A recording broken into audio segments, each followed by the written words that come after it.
केंद्र सरकारचे वाणिज्य व उद्योग मंत्री माननीय नामदार सोमप्रकाशजी यांचं सातारामध्ये संपर्क अभियानच्या निमित्तानं कनिष्क हॉल येथे उद्योजक, डॉक्टर, वकील व व्यापारी यांच्याशी संवाद साधला गेला। त्यामध्ये प्रामुख्याने साताऱ्यामधील औद्योगिक क्षेत्राबद्दल चर्चा झाली। आम्ही मॅन्युफॅक्चरिंग असोसिएशन साताराचे सर्व पदाधिकारी यांनी सातारा जिल्ह्यातील तसेच सातारा औद्योगिक वसाहतीतील जे काही प्रश्न आहेत ते त्यांच्यापुढे मांडले।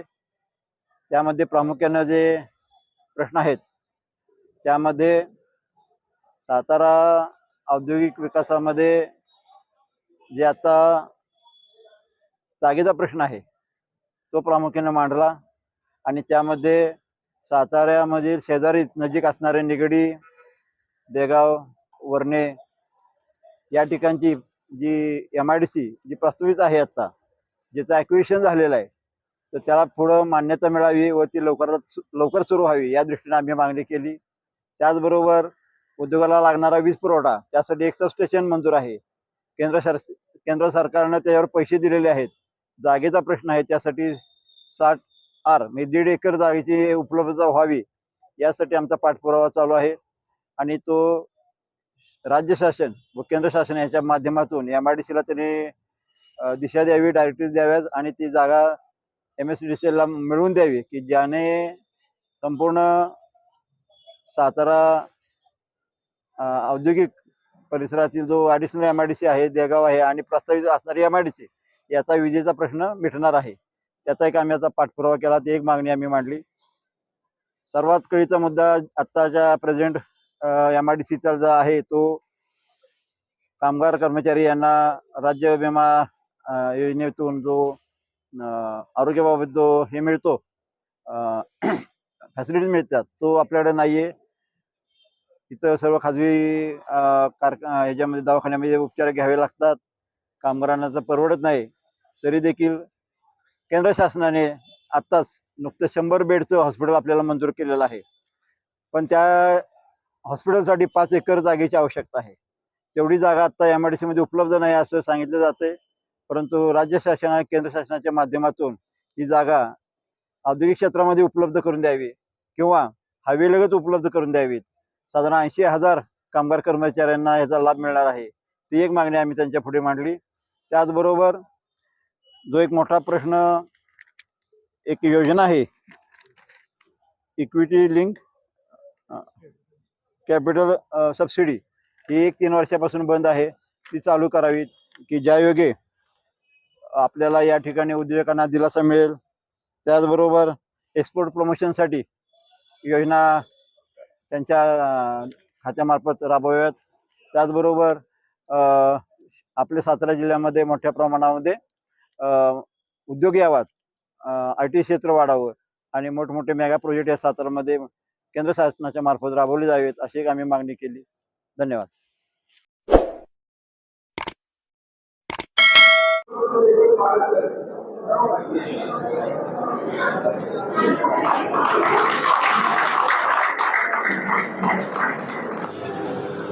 एक मिनिट असं थांबतो बघा। एवढीच झाली ना असं ओके मी लावून आलो एकच मिनिट। आज देशाचे ते बटनच बंद करा तिकडचं। नरेंद्र मोदीजींच्या माध्यमातून जे अभियान येणाऱ्या लोकसभा निवडणुकांच्या दृष्टीनं जे देशामध्ये राबवण्यात आलेलं आहे त्याच्या अभियानाचा एक भाग म्हणून आपल्या लोकसभा मतदारसंघामध्ये केंद्रीय वाणिज्य आणि उद्योग मंत्री माननीय श्री सोमप्रकाशजी 2 दिवसाच्या सातारा लोकसभा मतदारसंघाच्या दौऱ्यावर आलेत। पहिलं तर मी त्यांचं साताऱ्यामध्ये मनापासून आपल्या सर्वांच्या वतीनं स्वागत करतो। त्याचबरोबर आपले जिल्हा अध्यक्ष माननीय आमदार जयकुमारजी गोरे साहेब पण इथं उपस्थित आहेत, त्यांचं पण मी मनापासून साताऱ्यामध्ये स्वागत करतो. त्याचबरोबर आपले लोकसभा मतदारसंघाचे प्रभारी मान्य अतुल बाबा भोसले हे आले, त्यांचं स्वागत करतो. आपले प्रदेशचे चिटणीस सरचिटणीस मान्य विक्रमजी पावसकर, आपले माजी अध्यक्ष आणि आज प्रदेशवर जे काम करतात ते विक्रमजी पावसकर येत आहेत, त्यांचं स्वागत करतो. महिला आघाडीच्या अध्यक्षा सौ सुवर्णाताई पाटील यांचं पण मनापासून स्वागत करतो. आणि सगळे भारतीय जनता पार्टीचे वेगवेगळ्या सेलचे सर्व पदाधिकारी यांचं स्वागत करतो. त्याचबरोबर सातारा शहरातनं आणि तालुक्यातनं आलेले सर्व सन्मान्य डॉक्टर, सन्मान्य वकील, सन्मान्य व्यापारी आणि इतर व्यावसायिक सर्व जे आलेत, आपलं सर्वांचं वेगवेगळ्या जनरल प्रॅक्टिशनर्स असोसिएशनचे आलेत, त्या सगळ्यांचं मी आज या आपल्या छोट्याशा कार्यक्रमाला स्वागत करतो. आपण लक्षात घ्या, आजचा कार्यक्रम किंवा आपली ही भेट जी आहे मान्य सोमप्रकाशजी यांची, ह्याचा हेतू काय? भेट अशा नाही की या येणाऱ्या लोकसभेच्या निवडणुकांमध्ये आपलं ते बंद करून ठेवा ना, ते आवाज सगळीकडे ऑफ करा, त्याच्यामुळे बोलता येत नाही.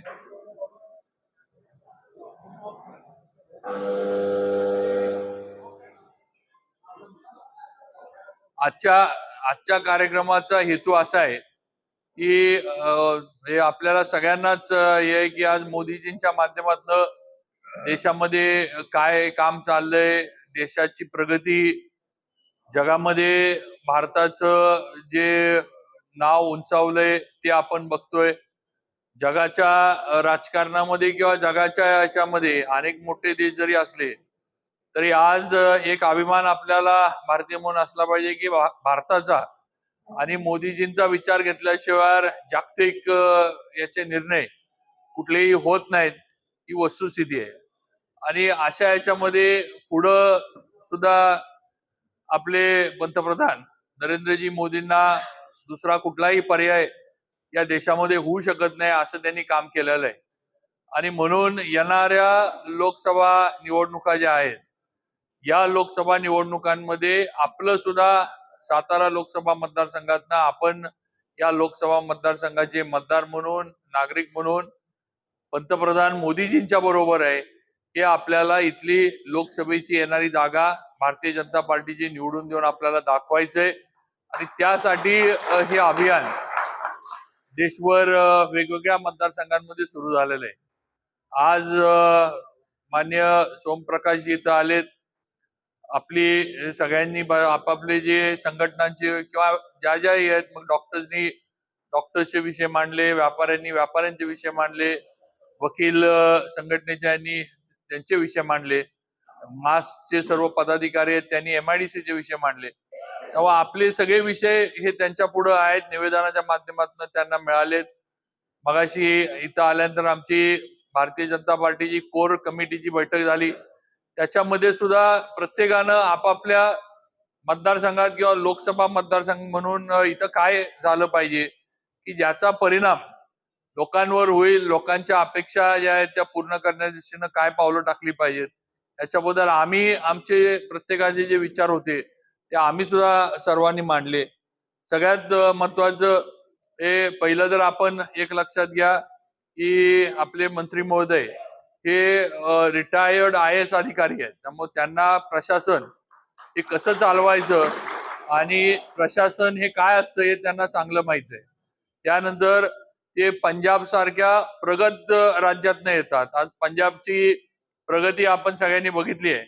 आज देशामध्ये सगळ्यात शेतीच्या बाबतीमध्ये प्रगत असणारं राज्य आणि म्हणजे समृद्धीच्या बाबतीत सुद्धा आज पंजाब शिवाय दुसरं कोणाचं नाव घेतलं जाऊ शकत नाही, ही वस्तुस्थिती आहे. अशा राज्यातनं ते प्रतिनिधित्व करतात.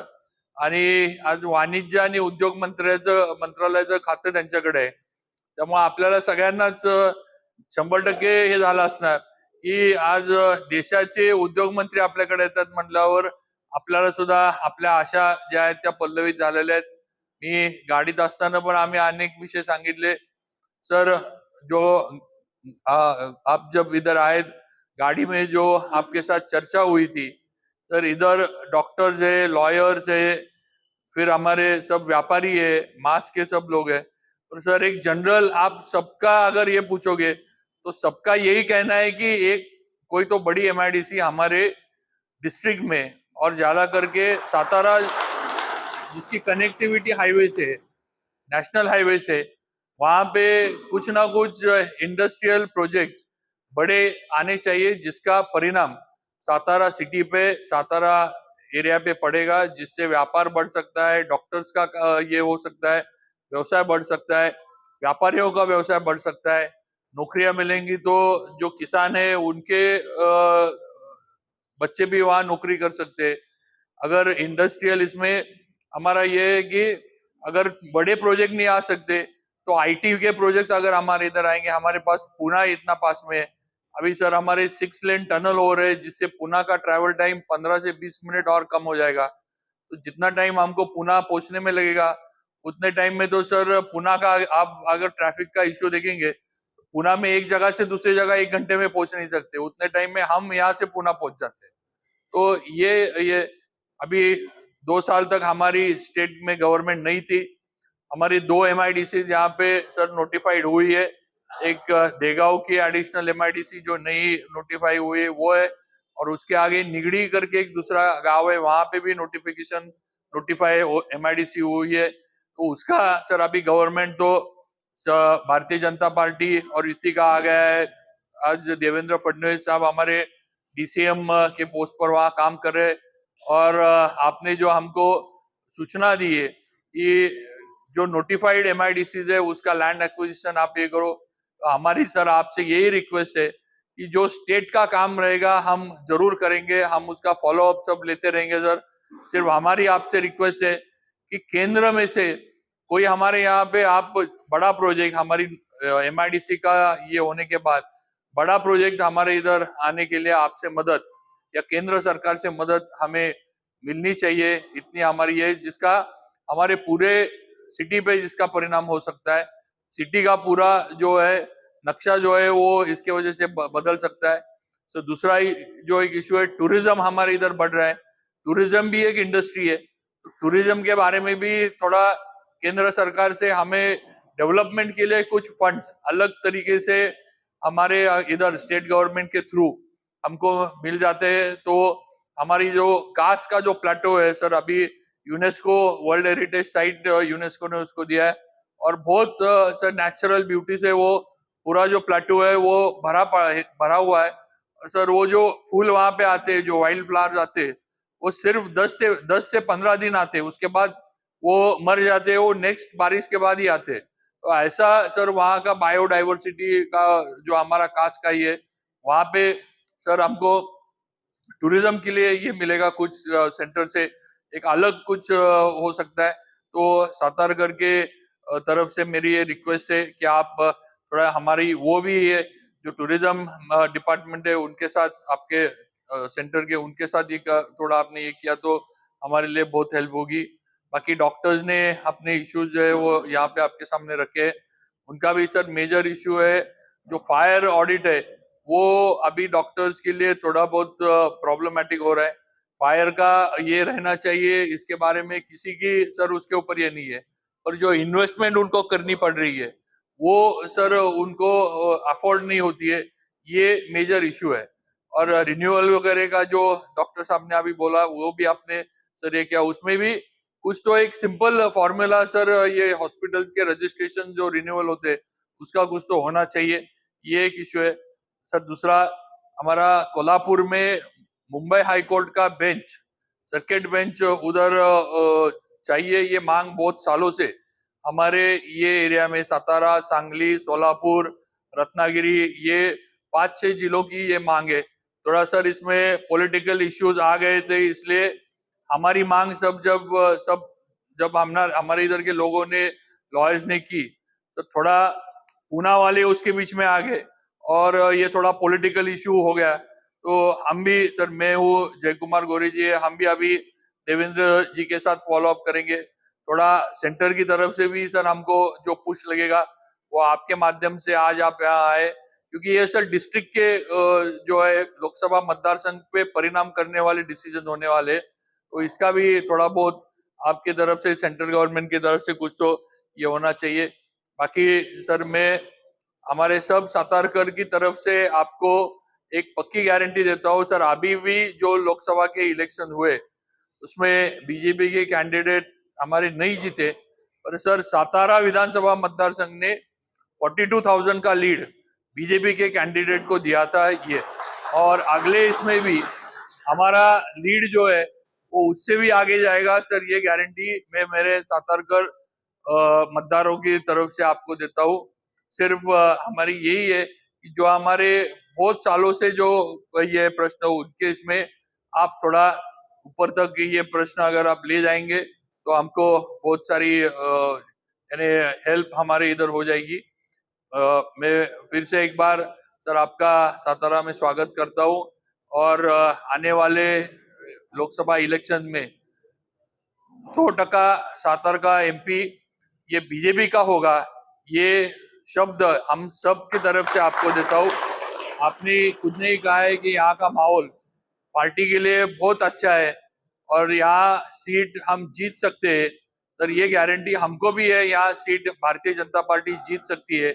सिर्फ कुछ इसमें आपकी मदद सेंट्रल गवर्नमेंट, और अभी तो राज्य में हमारी सरकार है, बीजेपी की सरकार है, इसलिए इधर अभी हमको कोई काम करने में दिक्कत नहीं आएगी। सिर्फ आपकी सेंट्रल गवर्नमेंट से जो मदद है वो हमें मिलती रही, इतनी मैं रिक्वेस्ट मैं सबकी तरफ से आपको करता हूँ। फिर से एक बार आपका सोम प्रकाश जी का मैं सातारा में स्वागत करता हूँ, और मेरे 2 शब्द जो है वो यहाँ समाप्त करता हूँ।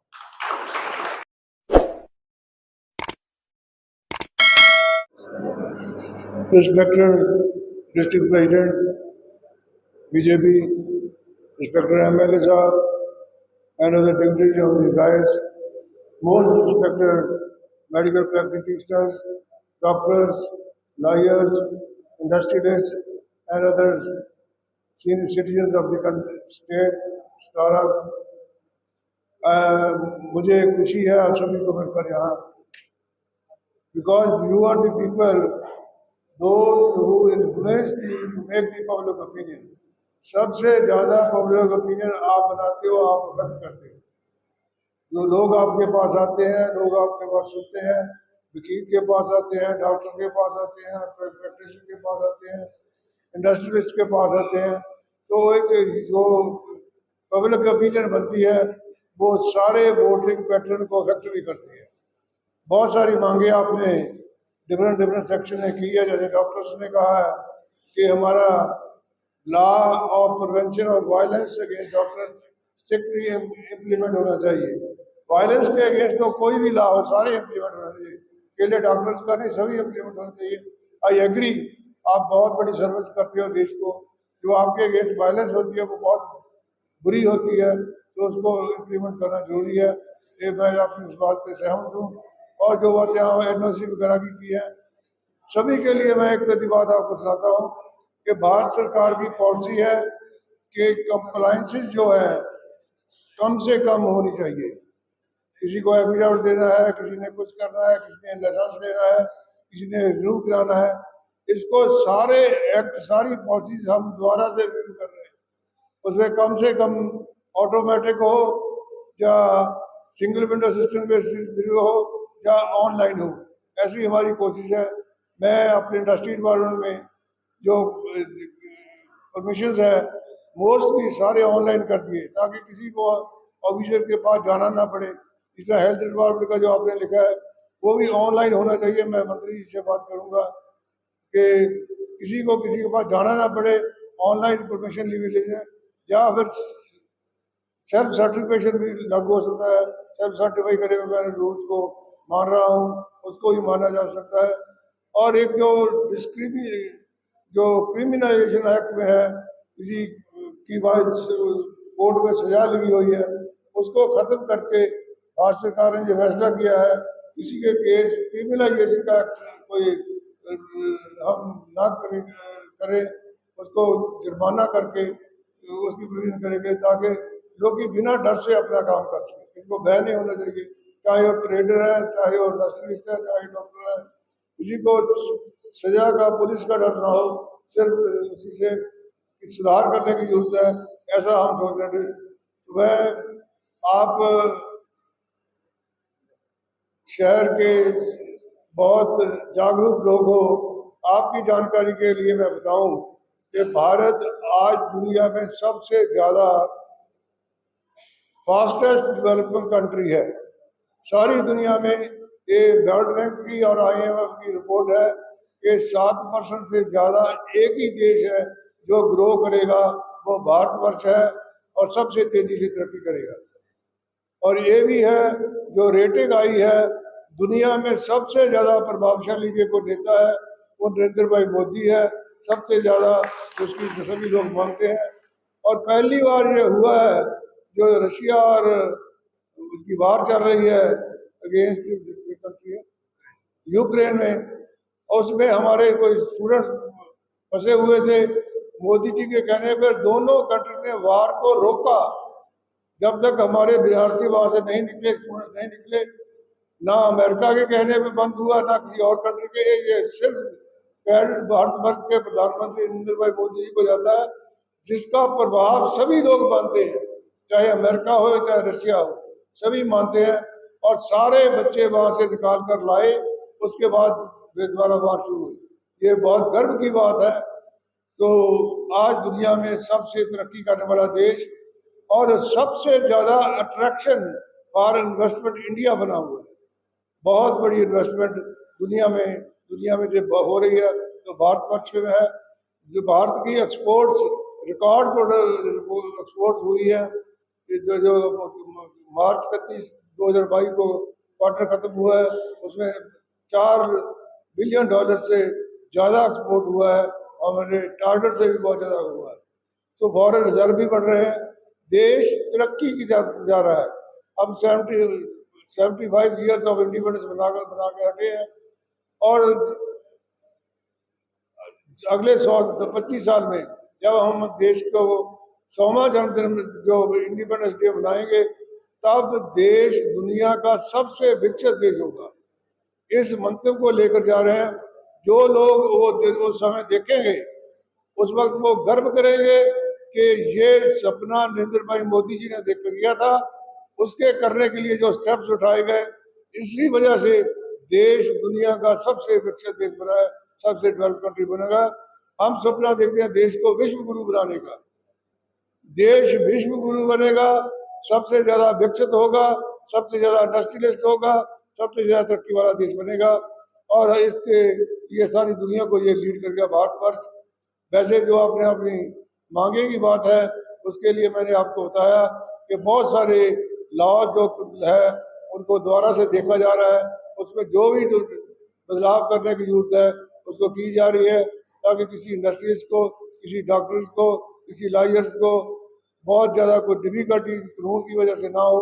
ऐसा हम भारत सरकार की सोच है। और सबसे ज़्यादा आप जो मांग कर रहे हैं कि हमारे को इंडस्ट्री कम है, देश में 11 बड़े इंडस्ट्रियल कॉरिडोर बन रहे हैं, उस पर 32 इंडस्ट्रियल नोड्स बन रहे हैं, जिसमें 3 इंडस्ट्रियल नोड्स हमारे महाराष्ट्र से होकर जाते हैं, और उसमें से 3 इंडस्ट्रियल नोड्स महाराष्ट्र को मिले हैं, और 1 इंडस्ट्रियल नोड सतारा को भी मिला है। इसमें बहुत बड़ी इंडस्ट्री लगेगी। सतारा में जो इंडस्ट्रियल नोड है, सतारा को मिला है। आपकी सरकार ने, MLA साहब यहाँ बैठे हैं, MP साहब भी कल मेरे को मिले थे, मैं इसको रिव्यू भी किया था कल पूना में। जहाँ जो लैंड हमें देंगे, वहाँ बहुत बड़ा इंडस्ट्रियल यूनिट हम तैयार करेंगे, ताकि देश तेजी से तरक्की करे, सतारा तेजी से तरक्की करे। बहुत कम सूबे हैं जिनको 3 इंडस्ट्रियल नोड मिले हो। Maharashtra is lucky one, 3 node इनको मिले हैं, और उसमें भारत सरकार बहुत बड़ी इन्वेस्टमेंट करेगी, ताकि जो भी उसमें कोई काम शुरू करना चाहे वो काम वहाँ शुरू हो सकता है। और जो 2-3 साल में ये काम पूरा होगा और इंडस्ट्रियल नोड का काम शुरू हो जाएगा, और जो आपका शेयर बनता है उससे ज़्यादा महाराष्ट्र को मिलेगा। महाराष्ट्र में अब तो सरकार भी हमारी है और भारत सरकार भी भारतीय जनता पार्टी है, दोनों रल के बहुत तेजी से महाराष्ट्र तरक्की करे, इसको हम इंश्योर करेंगे। और आप लोगों के जरिए जो बुद्धिमान लोग हैं, जो elite section of the society हैं, जो पब्लिक ओपिनियन को मोर अफेक्ट करते हैं, उनके जरिए लोगों को मैसेज भी जाए। जितनी इंडस्ट्री की या दूसरी स्कीमें हैं, और हम गरीब को ध्यान में रखकर 80 करोड़ लोग आज भी फ्री राशन ले रहे हैं। और जो कोई भी स्कीम मोदी साहब ने शुरू की है, ये नहीं सैंपल स्कीम हो, सभी को फायदा पहुंचे। 12 करोड़ टॉयलेट्स बना दिए, 9 करोड़ फ्री गैस के कनेक्शन दे दिए, इस तरह 3 करोड़ लोगों के घर बना कर दिए जा रहे हैं। स्कीम सिरे तक, सब तक, जो अंत तक व्यक्ति है, सभी को उसका फायदा मिले, ये हमारी कोशिश है। और इसको सैंपल स्कीम नहीं, सभी को फायदा हो, ऐसा सोचा है। और बड़े बड़े एक्सप्रेस हाईवे बन रहे हैं, ट्रेन लंबी चल रही हैं, सबसे ज़्यादा फास्ट ट्रेन चल रही है, कितने एरोप्लेन के बने हैं। नॉर्थ ईस्ट में सबसे ज़्यादा काम इस साल में हुआ है। मेडिकल में पिछले 8 साल में जो काम हुआ है, इतना 70 साल में नहीं हुआ। आज कितने मेडिकल कॉलेज सैंक्शन किए हैं सरकार ने, बहुत बड़े काम। कल परसों चंडीगढ़ में, मोहाली में एक बड़ा भावा इंस्टीट्यूट ऑफ कैंसर इंस्टीट्यूट, वो रिसर्च का उन्होंने उद्घाटन किया है। ऐसे बहुत सारे सेंटर बन रहे हैं। देश तेजी से तरक्की करेगा, देश फास्टेस्ट डेवलपमेंट कंट्री है, और देश में दुनिया का नाम सबसे आगे होगा। और उसमें हमारी कंट्रीब्यूशन क्या होगी? जैसे एमएलए साहब ने कहा, प्रधान जी ने कहा कि सितारा की जो कॉन्स्टिट्यूंसी है, उसको जिताकर आपका भी हिस्सा उसमें डाले, आप भी उसमें कंट्रीब्यूट कर सके। नहीं तो देखो, ये तय है 2024 में मोदी जी की सरकार पहले से ज्यादा सीटें लेकर बनने वाली है, ये तय है। उसमें आपका रोल कितना आता है, यही देखना है। मैं आस कर सकता हूँ, जैसे एमएलए साहब ने कहा है, उसी ढंग से आप भी अपना कंट्रीब्यूट करके मोदी जी को कामयाब करोगे, मोदी जी को तगड़ा करोगे। और हम देश की तरक्की के लिए, देश की खुशहाली के लिए करप्शन रह सरकार चला रहे हैं, और तेजी से तरक्की करेंगे। और भारतवर्ष दुनिया का विश्व गुरु बनेगा और विकसित देश बनेगा, ऐसा हम डिटर्मिन्ड है। आप लोगों के सहयोग से ये काम चलेगा। आप लोग आए, कोई भी सवाल आप पूछना चाहते थे, मैं आपका जवाब दूंगा। चाहता तो मैं यही था, इंटरेक्टिव ज़्यादा हो, कोई आपके मन में शंका हो, I am ready to answer. बहुत बहुत मेहरबानी, थैंक यू वेरी मच, धन्यवाद। जय हिंद, जय भारत।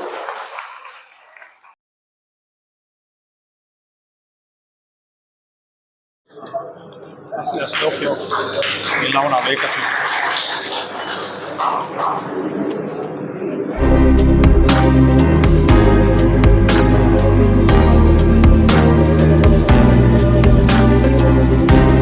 विश्वकर्मा फूड्स इंडियाची शुद्ध सोयाबीन पासून बनवलेली उत्पादनं, शुद्ध शाकाहारी वेगन फूड, उच्च दर्जाचे प्रोटीन रिच कॅल्शियम युक्त हर्बल उत्पादने, flavoured milk, tofu paneer, shrikhand, amrakhand, दही, लस्सी, सोया आटा, नानकटाई, बिस्किट, सोयासत्व विटा पावडर, कोलेस्ट्रॉल फ्री, प्रिझर्वेटिव्ह नसलेली लो फॅट सोयाबीन उत्पादनं सर्वत्र उपलब्ध. डीलरशिप आणि होम डिलिव्हरी साठी संपर्क Vishwakarma foods India, MIDC Koregaon, taluka Koregaon, जिल्हा सातारा. मोबाईल 98 222 17 655.